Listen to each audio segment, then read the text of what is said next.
What's up, everyone? This is Blake and Peter, and welcome back to the Ridgeline Leadership Podcast, the podcast that empowers aspiring leaders to identify, connect to, and advance on the path of leadership. And it is 2023. Hope you guys had a great new year.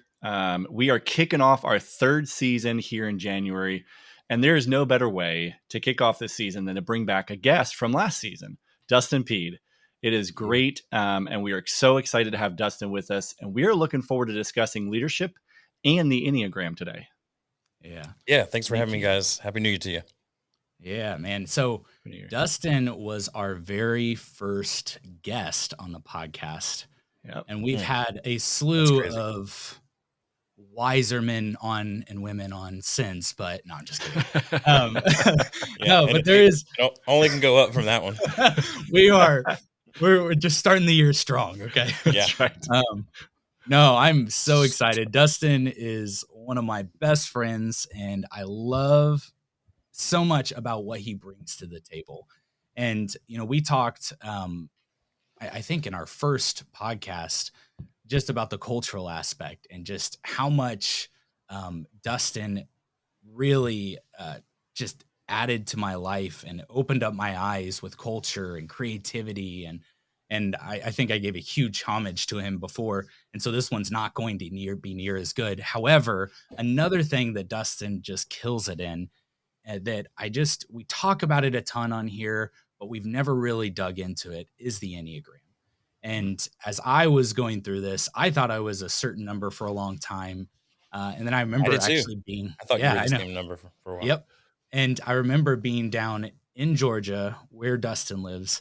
I remember being in your kitchen and we're just chatting about all this stuff. And Dustin is just like, he has spent so many hours and just study on this stuff, and not just like theoretical, but like also putting into practice type of stuff that finally like we came to this head where he was like, no, you're an 8-wing-7. And it was just like, as we dug into it, it was like, oh man. And I remember, and I know that maybe these numbers mean nothing to you listeners so far, so my bad. However, but when I had that clarity, I was like, it feels good. Like it feels relieving. And so, having said that, I guess the best place to start is, what is the Enneagram?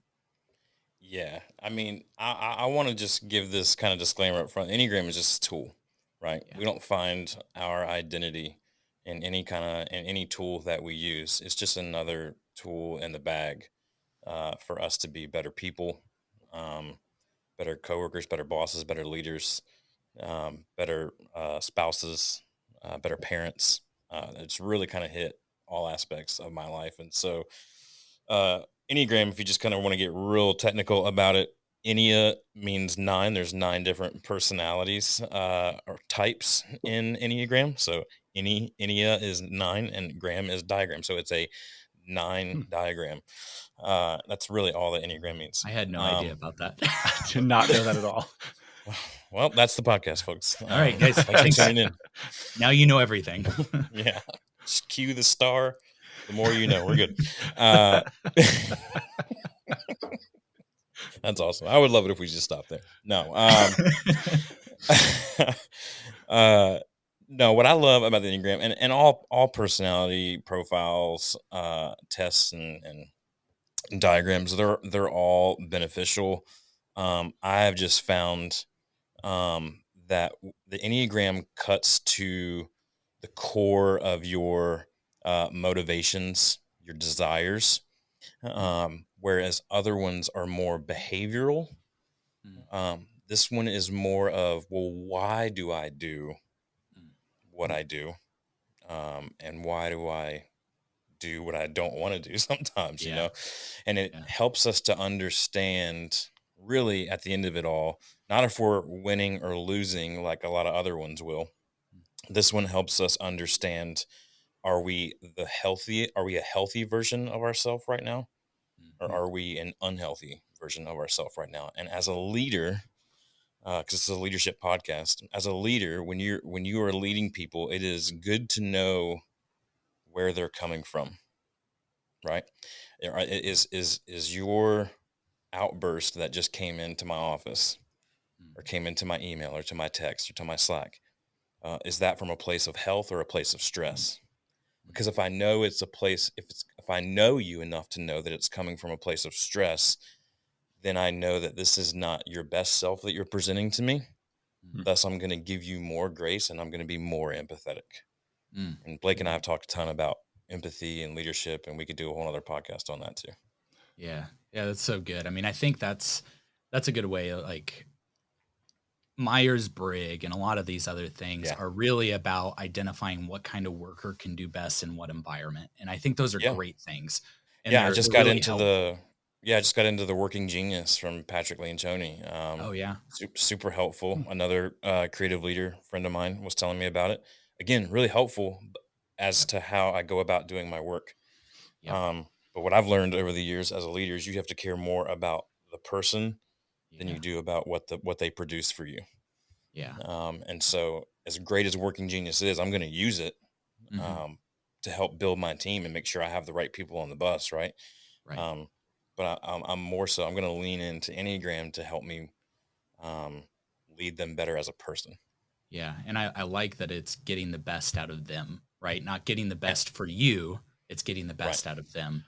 Right. And I like that a lot. So what, like obviously, and I think this hits even bigger, like when we were getting into a lot of this Enneagram stuff was around like I feel like the same time that I read Start With Why mm. by oh what's Simon his Sinek. face? Sinek, yep.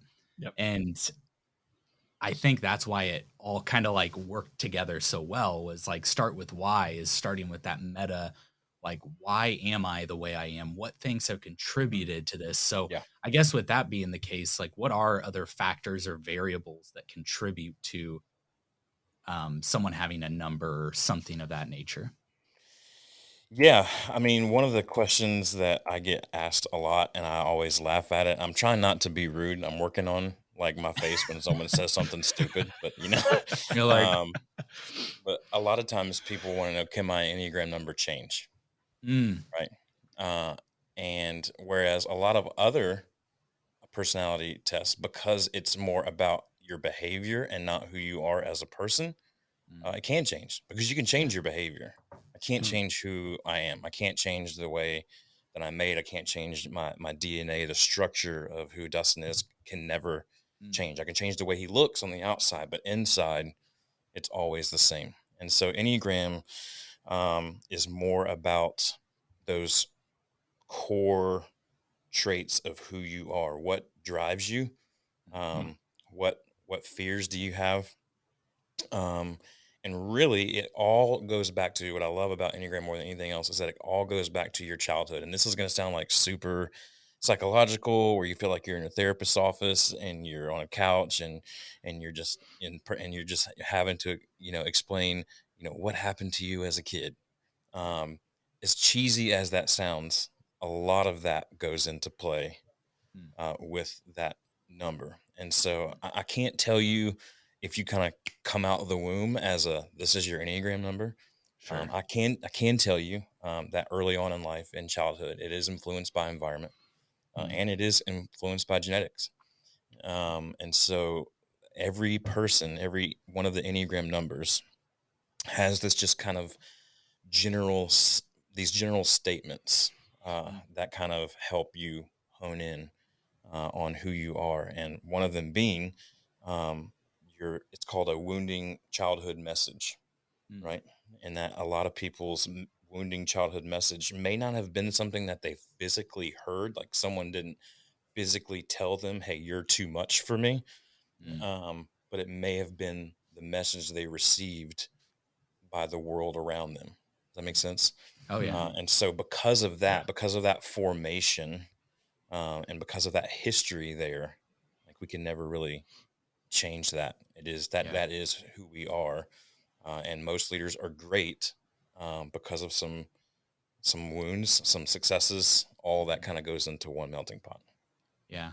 That's interesting on the genetic side too, because that's um same two kids, you got two kids, right? Yep, In your household, same very different. environment, very different. Yep, And so I very think different. that's a good point too. It's funny. I was Lindsay, I was talking to her and talked about I was like, maybe we should talk about like, can your number change? And she's like, well, Dustin will 100% say no, but you as an 8, Blake, I know you're going to fight this. And I was like, well, listen. But after you say it like that, I will say that was like, I can see it from that perspective now for sure, that like, this isn't behavior. This is core. Yeah. And there are some people out there, some people that I love and trust when it comes to the Enneagram, that they have, I don't even know the term for it, but they'll say like everyone is all the numbers. And to a certain extent, I do agree with that a little bit. I do think all of us can experience all of the personality traits. But the strongest, like if we kind of remove all the fluff, remove the fact that I had a bad day or I ate a bad slice of pizza or whatever may or may not have happened to me that I was expecting. At the end of it all, you are who you are. Yeah. Can you, so I know all of us here are familiar with Enneagram numbers and things like that, but can you, for our listeners who are probably not familiar with them, can you give us just a brief overview of the numbers and maybe like just a brief description of each one? I'd love to. So there are 9 types. Again, Ennea means 9, and it's literally just type 1 through 9. So it's not. What I love about it, and some others are just like, I'm a SDICK 4936. And I'm just like, I don't know what all that means. What does that mean? I just know, I just know what type 1, 2, 3, 4 up to 9 means. And so type 1, they call the moral perfectionist. My wife is a type 1. Extreme rule followers do not like to break the rules at all. They don't like being wrong. They don't want to be seen as bad or evil or inappropriate or unredeemable or corruptible. Integrity and character is a huge deal to them. Sometimes to the point where they'll put on a false front if they're not healthy, of being a person of good character and integrity. What a 1 longs to hear is that they are a good person. They are good. There's nothing in them bad whatsoever. That's my wife. A type 2 is called a supportive advisor. My mother-in-law is a type 2, and I love type 2s for a long while. I have a pretty long fuse for type 2s. Type 2s love to help other people, and they don't necessarily put their needs. You would rarely find them putting their needs first. Sometimes it's to their own detriment, because sometimes we do know that we do need to put some of our needs first. Well, we know as leaders, right, that we need to be working on ourselves so that we can we can lead with our best foot forward, essentially, right? It's very difficult for 2s. 2s will be like, no, but this person needs this. They will put everything else aside. Their core desire is to. Go ahead, sorry. Yeah, she's a 2. Yeah, 2s core, that what they want to hear. What their longing is more than anything else is they want to be wanted and loved. And so they will do whatever it takes to be wanted and loved. A lot of unhealthy 2s have a difficult time tapping into their emotions. Yeah. But healthy 2s, there's nothing like a healthy 2. I love a healthy 2. Yeah. So Lindsay's, she's a 2, I think maybe a wing 3, but I could see that. She is, I don't see her winging 1 much. Not really. When you mentioned the self-care thing, you're so right. Like they'll jump in front of a bus so you don't get a scratch, right? Like, or you don't drop your bag or something. Like they're that extreme at times. And I'm not big on self-care. I'm trying to get better, but we are like both not very good at self-care. So that's like, we actively have to do that together. And I'll even feel guilty about like doing self-care things. Yeah, exactly. I'll feel guilty about doing self-care things when Lindsay isn't able to, because I'm like, oh, she needs it so much. Like, yeah. So it is, it's interesting for sure. Yeah. And a 3, which is what I thought Blake was a long time, because 3s are my favorite people in the world. 3s make the world turn. They almost polar opposite of 2. They look out for number 1. They're extremely self-absorbed. They're extremely into their looking successful. but at the end of it all, they want people to be able to kind of see through all of that, and just they want to know that they're loved for simply being who they are. That's a 3. Um, they don't like being exposed or thought of as incompetent or inefficient or worthless. They feel like they have to always appear to be successful. Let's see, core desire for them is to have a high status, respect, be admired, successful, valuable. But a weakness of theirs is that they can deceive themselves into believing that that they're only the image that they present to other people, right? Like their real self is what they've projected out to other people. And that can be a real unhealthy thing for a 3. But 3s, especially healthy 3s, make things happen. Very similar to 8s, which is why for a long time I thought Blake might be an 8, or he might be a 3. So yeah, 4s. I'm a 4. 4s are emotional basket cases. They are labeled as I like they are labeled. there. Not what I expected there. 4s are some people get jealous. I've had some people tell me, "Oh, I wish I was a 4," because 4s in the Enneagram world are labeled mostly as creative, artsy people. But it's just because they're super emotional beings. So for me, I just want to be seen and loved for exactly who I am. Uniqueness and authenticity are the most important things to me as a 4. I don't particularly. I wing 3 a lot, so I do want to like dress a certain way and act a certain way and put on a front. But at the same time, if I see myself being too much like another person, it disgusts me, and I'll push back from it. 4s are very withdrawn. They love to be pursued a ton. So they're known as the romantic individualist.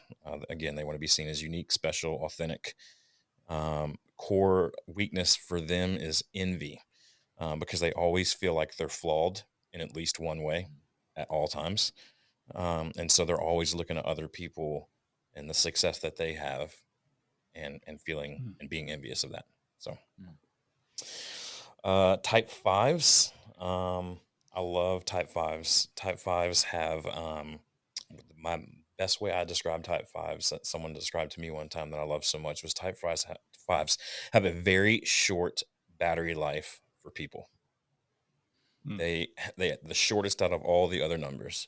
Yeah. There are such thing as social 5s. We can get into subtypes and lines, and there's all sorts of things you can really dive into. There's a subtype for every type, and so there's such thing as a social 5, which is it's hard to identify a social 5 because 5s like being around people, but not for very long. Whereas like there's a one-to-one or one-on-one type of 5.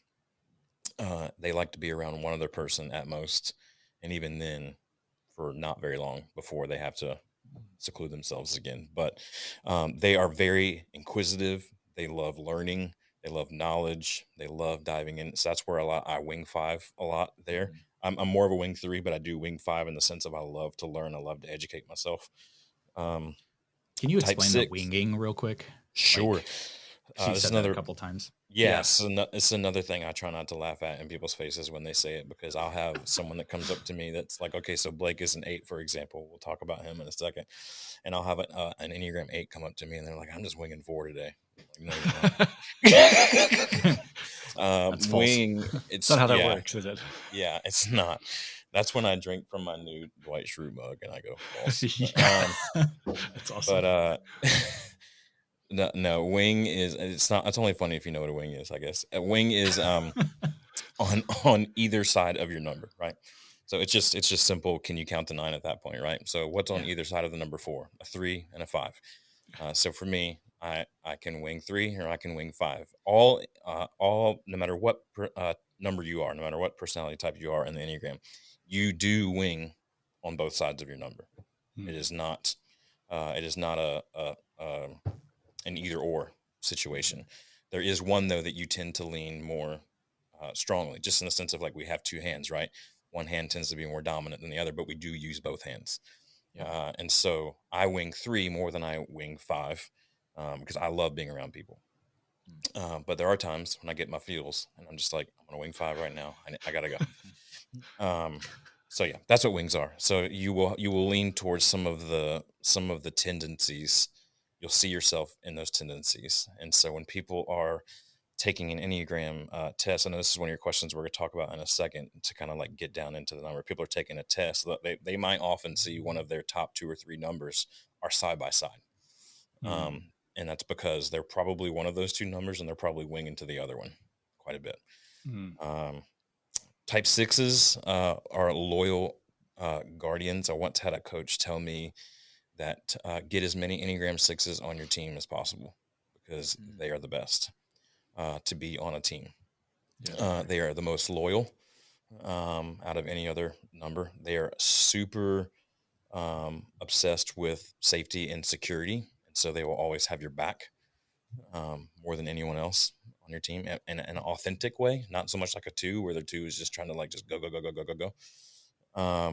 But because they're super obsessed with this security and being safe at all times, their core weakness is anxiety. They can be very anxiety ridden. They can be pulled in all sorts of different directions and not really know which way to go. In that sense. So they're great to have on your team because you can be like, I can help you tell you which way to go. And they go, thank you for telling me which way to go. I'll go do that. And I'll come back when I need direction again. So yeah, having security, guidance, and support, super important to type 6s. They want to know that they're safe and secure. That's their core longing at everything. Type 7s make the world go around. Type 7s are the life of the party is the easiest way to describe type 7. Gotcha. They're called their nickname in the Enneagram world is the entertaining optimist. They are eternally optimistic. They don't have a pessimistic bone in their body. They fear being completely deprived. They do not like being trapped in emotional situations. They do not like emotions, which you kind of start to see some of that 8ness kind of come in, right? They don't like emotions. They don't like being limited. They really hate being bored. If you have a 7 on your team, you have to constantly put a new challenge in front of them, or they will get bored and leave. They are the biggest carriers of FOMO. If anything looks like fun and they're not a part of it, they hate it. But they love to be happy. They feel and fully satisfied, and they're really great at being content for the most part. It's interesting is their core weakness is gluttony. And it's not gluttony in the sense of someone that's overeating. It's gluttony in the sense of they're feeling an emptiness because it's a lot of surface level entertainment for a 7, right? And so they gorge on that, and they gorge on that. What they're trying to do is they're trying to fill the emotions that they so hide from. They're trying to fill that emotional tank, but they're afraid of emotions, so they're just constantly just filling. One of the coaches for Enneagram that I listen to, she says 7s are a lot like a strainer, like a water strainer, or I don't know what you call it when you make pasta and you dump it into the Colander. strainer. Colander, that's it. So they're like a colander, right? And they're taking water and they're just filling it into this bowl, and they're like, I don't know why this bowl is just not getting full. This bowl should be full by now. I'm dumping, but it's empty. So that's a 7. 7s are great. I personally can only handle about 1 7 at a time. 2 7s or more in a room, and I'll start to wing 5 pretty quickly. So 8s. 8s are the people that I struggle with the most in my life, and it's pretty common. 4s and 8s typically. Again, this is why I was so surprised that Blake was an 8. But 8s and 4s typically don't see eye to eye. Usually, because type 8s are denying their emotions, and type 4s are all emotion. And so type 4 will look at a type 8 and just think they're stubborn, bullheaded, and they have no sense of reality and what's actually really going on in the world. And a 8 will look at a 4 and be like, "Get your head out of the clouds. We got stuff to do." So a type 8 is known as the protective challenger. What I have found, though, there's 2 8s in my life right now, Blake being one of them, who I would qualify as a healthy 8. And I love healthy 8s. What I most love about healthy 8s, I have an 8 on my team. She's my project manager. I love delegating to her because I don't have to worry about, is it going to get done? She will get it done at all costs. She will do first and ask questions later. She will ask for forgiveness, not permission. And that's what I love that as a leader. I Yeah. would rather you ask for forgiveness than permission. I don't have time to give you permission 18 times a day. Just go figure it out. And she does. So type 8s, their fear is being weak, powerless, harmed, or controlled. They do not like being told what to do, which is why a healthy 8 is true. a good thing. Yeah. That's bullshit. They do tend to struggle with being vulnerable. They are not easily manipulated. And they are extremely concerned with being with injustice, which can make a healthy 8. This is why I love healthy 8s. A healthy 8 can be one of the most compassionate and empathetic people you'll ever know, if they're healthy. If they're not, you can tell because they are the furthest from being compassionate, and loving and caring, and empathetic. They protect themselves and those that are in their inner circle. But the core weakness of an 8 is lust or excess, because they never have enough. Again, similar to a 3, but it's for different reasons. 8s are constantly desiring intensity, control, power, pushing themselves willingly on people in their life, whether they want it or not, in order to get what they want at the end of the day. And so for an 8 versus a 3, right? So an eight is doing it because they want to get what they want. A 3 is doing it because they want to they want to be perceived as successful. And at the end of the day, an 8 just wants to know that they're not going to be betrayed. Loyalty is a huge deal, which is why 6s are really good to have in 8's lives. So, and lastly is type 9. Type 9s are the most confusing to me. I don't get them. Even when I know them, I don't get it. I just don't get it. I don't get it. I don't get it. I mean, I can read it to you right now and I go, yeah, but I don't really get it. Like, just have some, I don't know. I'm going to try to keep this PG. Oh, you're good. Gumption. Have some gumption. Yeah. Have some gumption. That's good. That's good. Type 9s are known as the peaceful mediator. These are the peacekeepers. They hate conflict or tension. They don't like feeling shut out or overlooked. They fear losing connection and relationship with other people, so they keep peace at all costs. At the end of the day, they just want to know that their presence matters. That's it. They're pretty easy to please. Yeah. But for someone that's so difficult to please, I don't get it. Yes. I'm gonna need you to do more than that. I'm gonna need you to do more than just be here. Yeah. When I wing 9, I'll tell you that I winged Wung. That's not right. Sure. Winged 9. Wang? Did you wang? Chang? No. Okay. Jeez. I wanged 9 more as a kid, for sure. Yeah. And oh yeah. like I still feel that temptation. Oh yeah, like just keep the peace. Like child of divorce. Don't rock the boat. I gotta keep it, whatever at all costs. So yeah, I can relate to that aspect. Yeah, and so as an 8 but it's child, weird that that's close to an 8 though, because 8s are like it is weird. It is weird. And 9 being so close, and I'm the same thing with like 3s being really close to 2s. Don't make a ton of sense to me. Yeah. 3s being close to 4s don't make a ton of sense to me. Mm-hmm. But most 3s that I know wing 4 more than they wing 2. So it's interesting. But you think it's because you're trying to rebel in a sense, like you're almost trying to rebel against what your fear was. So maybe as kids we're taught like whatever you're afraid of, just push back, right? And so like I wonder if that's why they tend to be that way. Yeah, it was interesting. Since you brought it up, I'll use it as an illustration. So type 8 child going through divorce, right? He has 2 options. He can ignore it, right, which is an unhealthy 8.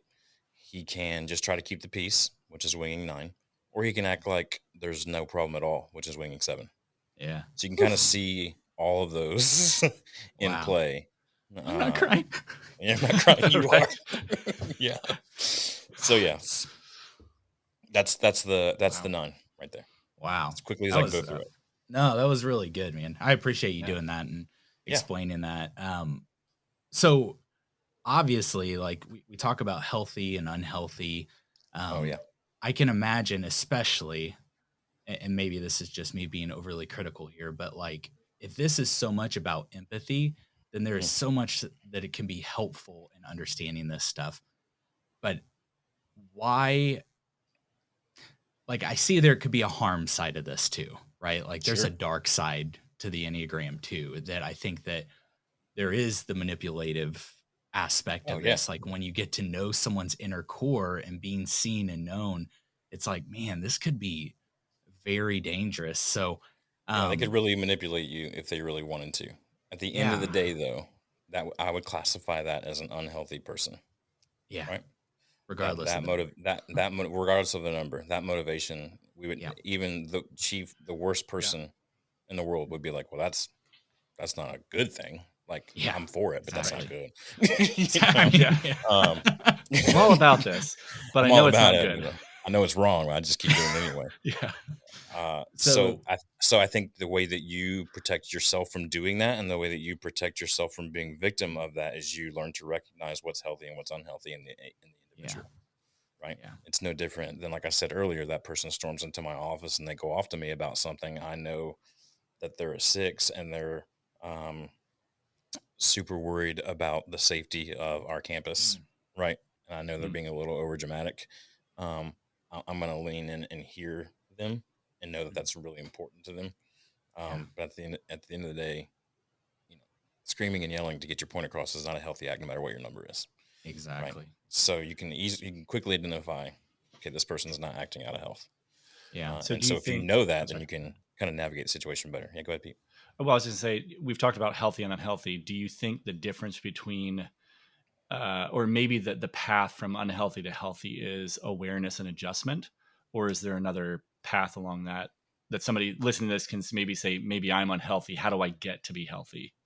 Yeah, I mean, at the end of the day, knowledge is power, right? So I do think it is self awareness and adjustment. I mean, you can be as self aware as you want, but at the same time, if you don't want to get better, you won't, right? Yeah. yeah, Um, so you have to have a desire to be healthy to start with, right? yeah, But then, how do I know if I'm healthy or if I'm not healthy? That's what I love about the Enneagram is that you can get so deep into this. One of the things that each type does, it's called lining. So they line to a different number in unhealth, and they line to a different number under stress. mm, And so you can kind Mm. of start to see when 4 starts to act like a 2, they are under stress. When a mm, 4 starts to act like a 1, they're in health. And so you can start. So as you learn Mm. these, and you learn, and you understand, okay, I see Dustin's acting like a 2 right now. He's checked out. He's shut down. Because he's put himself on autopilot mode and he's just doing, and it doesn't matter. There's no connection to it whatsoever. Um, yeah, that those types of flags can help you personally for yourself, but they can also help you for other people. And so I won't go into all the lines, but sure. you can study that and you can see them all. I think There maybe the is. lines. Oh, sorry, Go ahead, Blake. B. Just real quick. I think maybe the lines is why people think that their numbers can change because they start Yes, quote unquote presenting Good point. as yeah, those other numbers, but it's really just they're looking like it because they're heading towards the healthy side of their other number. for sure, for sure. And I know we talked before we started recording about how do we really identify what our Enneagram number is. Well, just like any other personality profile test, Yeah, or personality profiles, there is a test. But what I strongly, and people for whatever reason they get so excited about Enneagram, they don't hear me when I say this at all, and they take their tests and they're like, I'm all 3 of these numbers because that's what the test told me. yep, An Enneagram test, if it's a decent one, which we can put some links to some decent ones in the show notes. Mm-hmm. If it's a good Enneagram test, it's probably going to give you your top 3 results, right? Like I said, 2 of them more than likely will probably be side by side. But here's what that doesn't mean. It doesn't mean that it'll even give you percentages, right? Like so it might say you're 80%. Like I tested high on 8 when I first took it, which I was like, yeah, that's not happening. Um, it'll give you like, hey, you're 90% this, you might have an 80% chance of being this, and then maybe a 75% chance of being this. And so people will walk away and they'll be like, well, I'm the whatever than the highest one said. And then yeah, if they're really Mm. like ignorant to what Enneagram stands for, then they'll go, well, I'm all 3 of those. mm, Um, today I'm this number, tomorrow I'm that number. But again, it all goes yeah, back to your core self, and you can't change that. You can change your behavior. yeah, You can act like someone else, but you will always be who you are. yeah. That was a big one for me. Was like, cause I scored high, even like you thought I was a 3, so did the Yeah. test. Like the Yeah. test was like 95% 3, 95% 8, 90, like, so, and it was so, like, you really have to excavate. And what's so cool is it is a journey and it's fun because words mean something. Yeah. And not having a voice feels powerless. And when you do Mm. get words to that voice, it like brings clarity. And clarity Yeah. feels so damn good. And when you finally like, oh, okay, now that like I've always felt what that just said, but I've never been able to put into Never been able words to that. put it into Mhm. words. Yeah. And everybody, despite no matter what your number is, everybody wants to be seen for who they really are. Yep. Yes.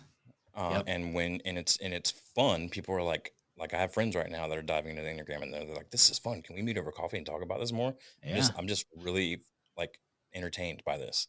And it's Yeah. not that they're extremely self-absorbed. It's because they finally feel like they're able to understand themselves more and Yeah. understand their flaws. So like for me, I always thought that I was too emotional, and that was a bad thing. Mm. And Mm. then when I learned that no, that's just how I'm wired, and it can be used for good, it can be used in a healthy way. Mm. Um, then it really unlocked a whole nother like side of life for me Mhm. in every aspect of my life, my marriage, my parenting, work, friends, all of it. Yeah. Yeah, that's so cool. So, big picture question. And I know Sure. there are probably more than one thing here, but like, what do you feel like are the top things of why this should matter to a leader? Like, if someone's listening on and being like, Yeah. oh, that feels like touchy feely shit, and I don't really want to deal Yeah. with this.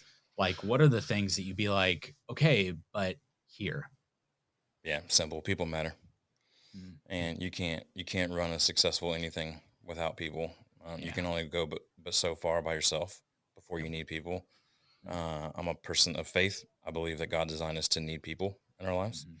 Yep. and Agreed. and I don't think. I mean, we see right in the beginning of Scripture, God says it's not good for man to be alone, right? Mm. So it's not what healthy for Yeah. a man to be alone, right? If we're talking Yeah. about health and unhealth, That's good. um, I think whether a leader is too stubborn to admit it or not, they realize they can only go as far as their weakest person, Mm. and that they need people. And so, if we want the best out of our people, we have to be willing to understand what makes them tick Mm. and how to get the best out of them. And it's not necessarily for that reason, right? Because that reason will only take you but so far. Like Yeah. early on in my career, Blake was there. Uh, I For me, people were resources and nothing Mm. else. It was, what have you done for me lately? What can I get out of you? And if you don't want to do what I'm doing, I have no use for you in my life. Mm. I don't have time to waste, right? A lot of leaders think like that. A lot of leaders think like that. But what I learned over time is that if I don't actually authentically care about the people that I'm leading, they will never follow me to the extent that I wish they followed me. Yeah. Yep. Man, that's so good. And I think that, I mean, was it Maxwell talks a lot about just like everybody wants to know and be known, right? Yeah. Like, Yeah. but a leader will go before other people first and know them Yep. and get to know them instead of why aren't they serving? Why aren't Yeah. they? Why am I not being known? Man, that's it's a home run, man. It's Do you it's have any leaders eat like? last. Oh yeah, absolutely. Another Yep. cynicism. Yeah. Do outside of that, do you have any other book recommendations or resources that Oh helped yeah. you in this journey as well? Yeah. Two great women, which I'm trying to change. I'm trying to change the stigma that only women are into the Enneagram, but uh, I mean, Ian Morgan is kind of like the modern father of Enneagram. He kind of wrote a lot of the Discovering You and that kind of thing type of books when Enneagram started to get really popular in the 2000s. But two women that I have gleaned the most from, mostly because they teach Enneagram through the lens of the gospel and through the lens of Mm, how God made you, which again is mm, important to me. sure. Two people. First is Beth McCord. Her website is Your Enneagram Coach .com. She's on Your Enneagram Coach on Instagram, all the places, YouTube, things like that. Her and her husband are in ministry, But the way that she was kind of the first one to help me kind of really, wow, this is really speaking to me right now. And the one that kind of helped, the other person that kind of helped me identify even further was actually my coach's wife, and she's now a certified Enneagram coach, is Jackie Brewster. And Jackie Brewster is Enneagram with JB on Instagram, on .com, all the things, right?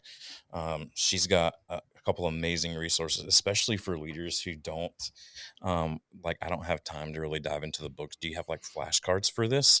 Yeah. Jackie does. Oh, She that's has awesome. flashcards, That's awesome. and you open it up, and it's just like cataloged out to like, here are the basics. Here's about awareness. Here's some insights. Here's some assets. Here's some relationship tips for every single number, and they're literally just flashcards that you can take out and go, okay. Like I said, I'm about to have a meeting with a 7, right? I'm going to go to that. I'm going to pull that out, and I'm going to go, okay, I need to lean into this. I need to make sure they're not bored in this meeting, or they're going to hate it. You know what I mean? Yeah.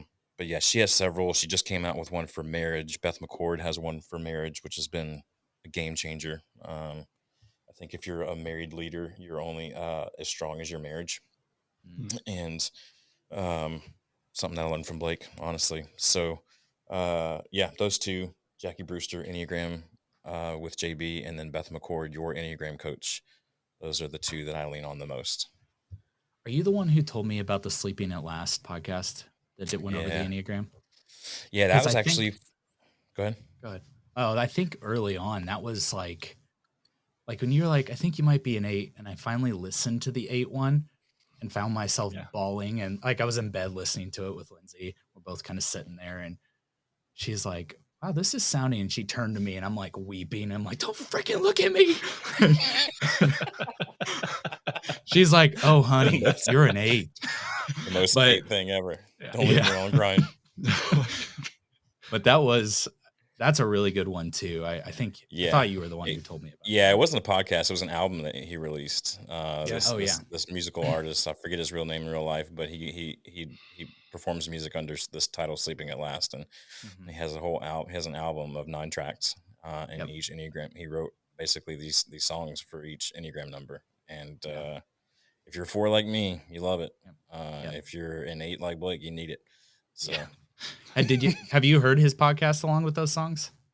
I've heard him on other podcasts. I haven't heard. Oh, and he actually has one for it. Yeah. Oh, that's awesome. That's awesome. Yeah, it's so good. Yeah. I remember.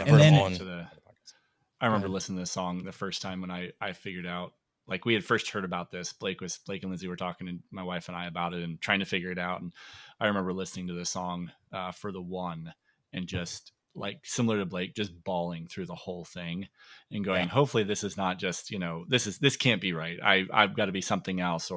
And I started listening to the other ones, and like none of them hit me the same way. So I think there is something that for those songs, as far as their ability to hit the emotional side too, of where I think the big thing is it was built around the childhood wounds, and really being able to hit that for your understanding. I think it was pretty incredible. Yeah, that's great. So people will want to connect with you because you're the master, right? You're the greatest Enneagram master in the universe. Dustin Pead. .com. No, just kidding. So where can they reach you?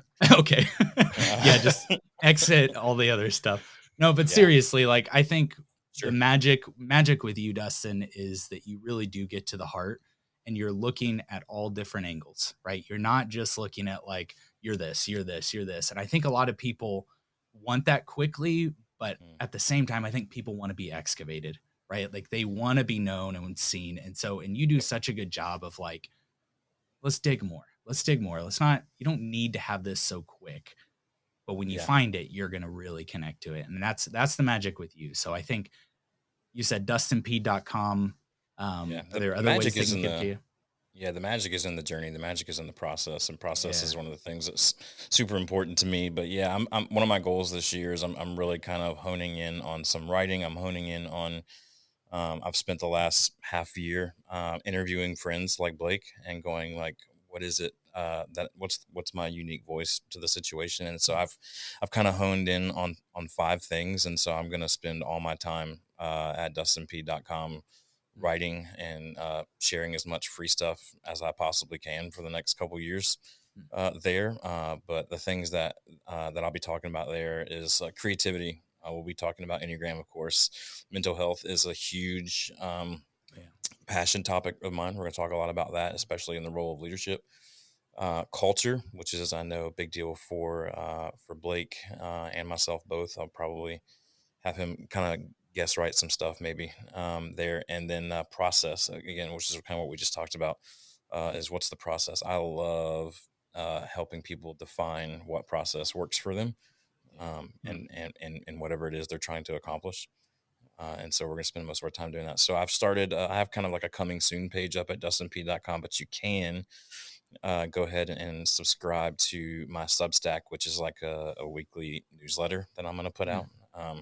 Email is back. I don't know if y'all heard this. It's super weird to me because I'm not an email person. Right. But email is back, and especially if it's content that people want. And so that's what I'm going to focus on, those 5 things. So every time I release an email, a weekly newsletter, it'll be based on one of those 5 things. So yeah, and Instagram, same thing. Dustin Pead, Pead, is my Enneagram handle. So yeah. Awesome. Well, thanks so much, man. Thanks for coming on, being our first. Well, you're not your first repeat guest. Dang, I shouldn't have said that. That was stupid. All right, but we're really glad to have you on. Thank you so much for bringing just your expertise on this and your passion. And yeah, we'll have you on again for sure. Yeah, man. Sure. Can't wait. Thanks, guys. All right. See you guys.